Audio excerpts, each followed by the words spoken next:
August 30th, 1945. Yokohama Harbor.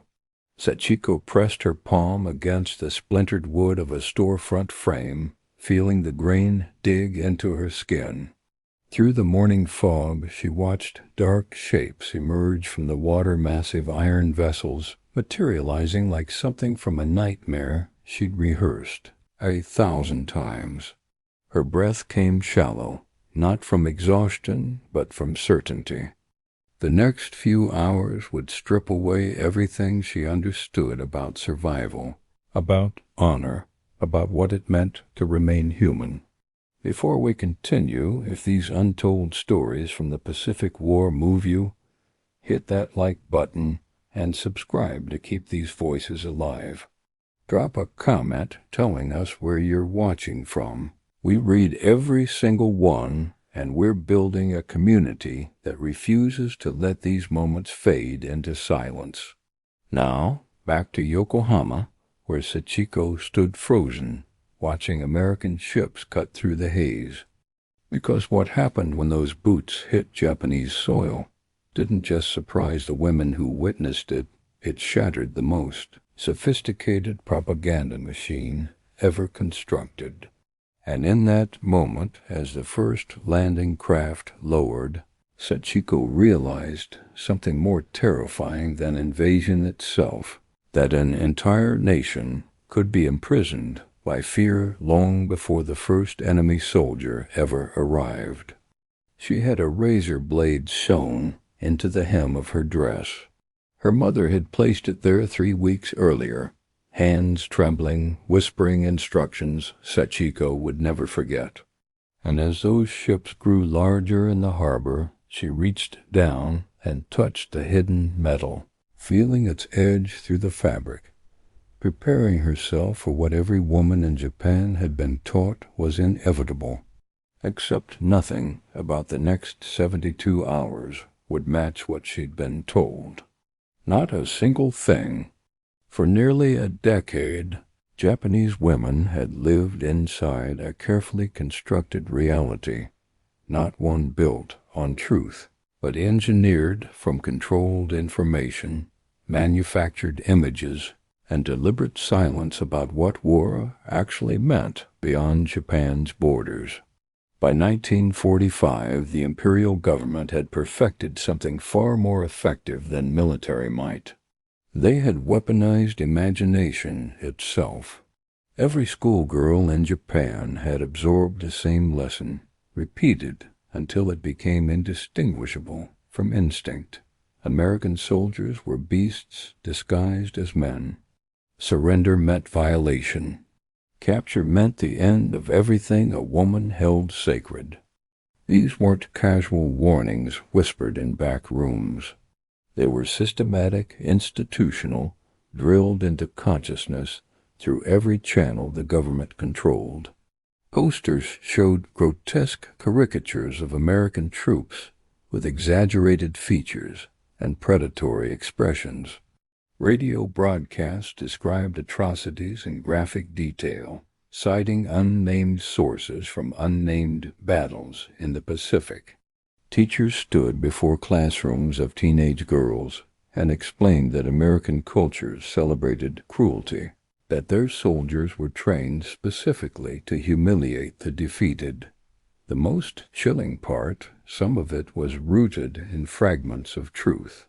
Way brutality happened on all sides, in every theater. But the imperial government had taken those fragments and twisted them into a totalizing narrative designed for one purpose: to make death preferable to defeat. Women were issued bamboo spears in the final months before surrender. Mothers who had never held weapons practiced with sharpened sticks in public squares. Teenage girls learned precisely where to strike if American soldiers approached their homes. The message was clear, repeated, unambiguous. You will not survive this, but you can die with honor. By the summer of 1945, when American B-29s darkened the skies and cities burned, many Japanese women had accepted their fate, not with peace, but with resignation to an inevitable horror they'd been taught to expect since childhood.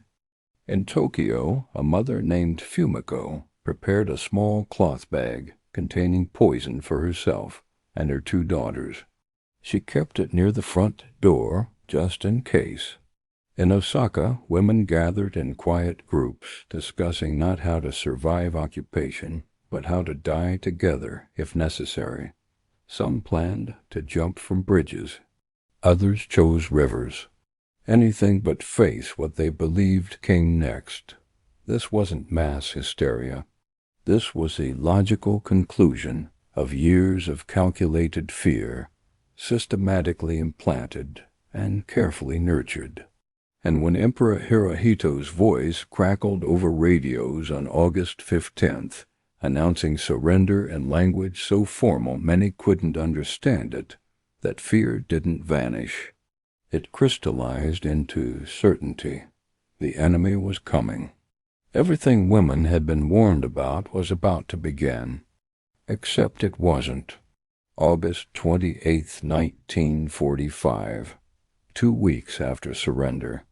American advance units landed at Atsugi Airfield outside Tokyo, and the roads leading to the city lined themselves with Japanese soldiers disarmed, standing at attention, watching the victors arrive. Behind them, in doorways and windows and shattered storefronts, women watched in silence. Some held children.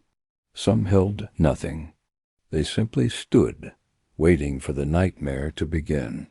The first trucks rolled past slowly, engines rumbling low. American soldiers sat in the back, rifles pointed skyward, scanning the streets with expressions that ranged from curiosity to cautious tension. Nobody shouted, nobody fired. The trucks kept moving. In a residential district near the airfield, an elderly woman named Haruko stood behind her partially destroyed gate. She had sent her granddaughters away days earlier, telling them not to return until she sent word. If she sent word, she expected the Americans to stop, to search houses, to drag women into the street. Instead, a young soldier near the back of one truck made eye contact with her, and he waved. Just a small gesture, almost tentative, his hand rising briefly before falling back to his lap. Then the truck disappeared around a corner, leaving Haruko frozen in place. That single wave had broken something in the architecture of her fear, not destroyed it, just cracked it enough to let a sliver of doubt creep in. Maybe, just maybe, the stories weren't completely true. Over the following days, American forces established headquarters in major cities. They set up checkpoints, posted guards, began organizing the occupation infrastructure with efficiency that suggested long planning. And then something completely unexpected happened. They opened kitchens. Not for themselves. For civilians? In Yokohama, where Sachiko had pressed herself against that storefront 3 days earlier, American soldiers began distributing food-canned meat, powdered milk, chocolate bars, bread. Women approached cautiously, children clutching their legs, some bowing so deeply their foreheads nearly touched the ground. They expected to be turned away, or worse. Instead, soldiers smiled. Some knelt to hand chocolate directly to children. Some used broken Japanese phrases clearly learned from military-issued phrasebooks. Some just nodded and gestured toward the food supplies with expressions that seemed almost embarrassed by the gratitude. For women who had survived years of rationing, whose children had gone to bed hungry more nights than not, the sight of American soldiers with excess food was almost incomprehensible. One soldier, a farm boy from Iowa named Thomas Miller, would later write to his mother, "They look at us like we're going to hurt them. All we're doing is handing out soup. I don't understand what they were told, but it must have been terrible. What Thomas didn't understand was that his simple act of handing a bowl of soup to a Japanese mother wasn't just charity. It was cognitive dissonance made tangible.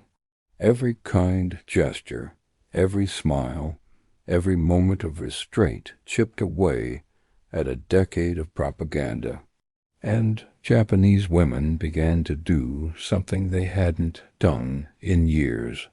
They began to question what they'd been taught. September 1945. Occupation headquarters in Tokyo began hiring Japanese civilians as translators, clerks, cooks, and cleaners. Thousands of women applied, desperate for income, food rations, and stability in a shattered economy where nothing functioned as it had. This was where the real unraveling began, not in public squares, but in offices.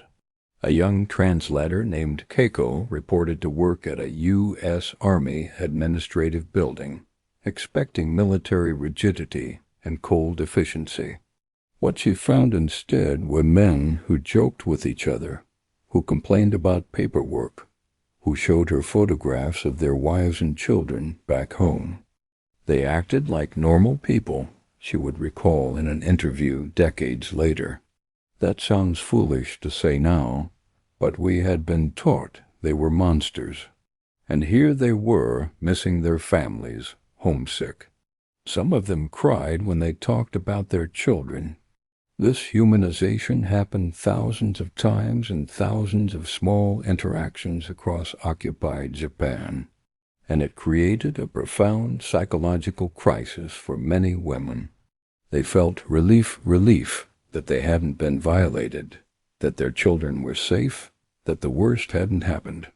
But that relief came wrapped in guilt that they had believed the propaganda, guilt that they had prepared for death, guilt that the enemy turned out to be ordinary men caught in the same machinery of war. Some women struggled to reconcile these feelings in silence. They had been taught that honor meant resistance, that survival meant sacrifice. But now survival simply meant living, and the enemy wasn't demanding sacrifice. They were offering soup. In a diary entry from October 1945, a Tokyo woman named Yuki wrote, "I prepared myself to die. I practiced with my daughters what we would do if soldiers came. I told them to be brave. And then the soldiers came and gave us chocolate. I don't know how to feel about being alive when I was so certain I would be dead." This emotional whiplash was compounded by another shock, the diversity of American forces. Japanese propaganda had portrayed Americans as a monolithic enemy, white, cruel, unified in their hatred of Japan. But the occupation forces included men from every corner of American society, different backgrounds, different colors, different faiths. And for many Japanese women, the moment they saw black American soldiers for the first time became a defining memory that shattered everything they'd been taught about the world. September 1945, Asuka, a supply depot near the port. A woman named Shizuko stood in line for rice rations, clutching a worn identification card that had survived the firebombing that destroyed her neighborhood. The line moved slowly. Ahead, an American soldier directed traffic, checking documents, pointing people toward distribution points. When Shizuko reached the front of the line, she looked up and froze. The soldier was black. In that moment, years of propaganda collapsed, not gradually, but instantly. Imperial newspapers had printed articles describing black Americans as inferior, backwards, uncivilized. Propaganda films had depicted them as subhuman, using language that placed them below even the most despised enemy. The entire racial hierarchy promoted by Japan's government depended on the idea that Japan was superior to all other Asian nations, and that white Americans were above black Americans who occupied the lowest rung of society. But here stood a black soldier in uniform, armed, clearly respected by his fellow troops, performing a role that required authority, organization, and trust. He looked at Shishiko's card, stamped it with practiced efficiency, and gestured toward the rice distribution with the same professional courtesy the previous soldiers had shown. His uniform was clean. His demeanor was calm. He treated her with dignity. That was the moment I knew everything we had been told was a lie, Shizuko would later tell her daughter. Not just about Americans, about everything. If they had lied about him, they had lied about all of it. This experience repeated across Japan in countless variations. Black soldiers served in supply units, military police detachments, engineering corps. They worked alongside white soldiers. They shared the same rations. They answered to the same command structure. For Japanese women who had been fed a steady diet of racial propaganda designed to reinforce Japan's supposed superiority, this visible equality was more than surprising. It was world-shattering. Because if the propaganda had been wrong about race, what else had been wrong? If black soldiers weren't inferior, if American troops weren't monsters, if surrender didn't mean humiliation, then what had the war been for? These questions didn't have easy answers, and many women would spend years processing the cognitive dissonance between what they'd been taught and what they'd witnessed. But in the immediate aftermath, something simpler happened. They stared. Japanese women stared at American soldiers for dozens of reasons, many of which had nothing to do with propaganda or fear. They stared because the Americans were, on average, significantly taller. Japanese men in 1945 averaged about 5 feet 3 inches. American soldiers often stood 6 feet or more. To women accustomed to Japanese proportions, the height difference was striking, almost alien. They stared because American facial features were different, sharper jawlines, larger noses, deeper-set eyes. These weren't value judgments, just visual novelty in a nation that had been ethnically homogeneous for centuries. They stared because American body language was relaxed in ways that bordered on shocking.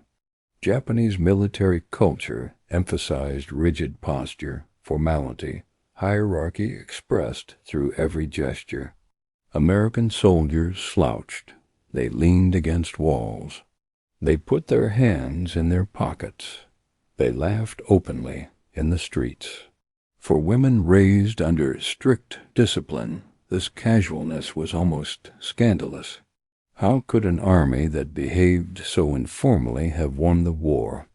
They stared because American soldiers interacted with each other in ways Japanese troops never had publicly. They teased each other. They argued without consequence. They showed affection without shame. Some threw arms around each other's shoulders. Some played cards in the street. Some sang off-key while marching. This lack of rigid formality suggested something deeper about American culture. That hierarchy wasn't absolute, that soldiers could be friends and not just subordinates and commanders, that discipline didn't require the erasure of personality. And they stared because American soldiers treated Japanese civilians with a courtesy that bordered on incomprehensible given the context. Japan had attacked Pearl Harbor. Japanese forces had committed documented atrocities across Asia and China. In the Philippines, in places whose names Japanese civilians had been forbidden to speak. The war in the Pacific had been brutal, with casualties on both sides that numbered in the millions. American soldiers had every reason to arrive in Japan with hatred burning in their chests. Instead, they arrived with chewing gum and chocolate. A woman named Hana, who worked as a translator in Kobe, described it this way: "We expected revenge. We expected them to treat us the way our own military had treated others in occupied territories. Instead, they treated us like people who had suffered, like victims, not enemies." This distinction mattered enormously. It suggested that American soldiers differentiated between the Japanese government and Japanese civilians, that they understood the Japanese people had been trapped in a system they didn't control. Whether this was official policy or individual decency varied. Some units were explicitly trained to treat civilians with respect as part of occupation strategy. Some soldiers simply brought their own values with them, but the cumulative effect was the same. Japanese women who had prepared for the worst experienced something entirely different. October 1945. Winter approached as American occupation forces settled into defeated Japan. Clinics opened, schools reopened, and infrastructure repairs began. The chaos of surrender slowly became order. For Japanese women, however, the shock went deeper than physical destruction. The war's end meant the collapse of certainty itself. For years, truth had been whatever the state declared. Obedience meant survival. Then the system fell apart, exposing how much of what they believed had been lies. This was not immediately liberating. It was terrifying. Tomoko, who lived through the occupation in Nagasaki, later said, "When the war ended, we thought we would die. When the Americans came, we thought we would be punished. When neither happened, we didn't know what to think. Being wrong about everything was more frightening than bombs." The realization that sons and husbands had died for propaganda became a defining trauma. Some women clung to old narratives, insisting American cruelty was only delayed.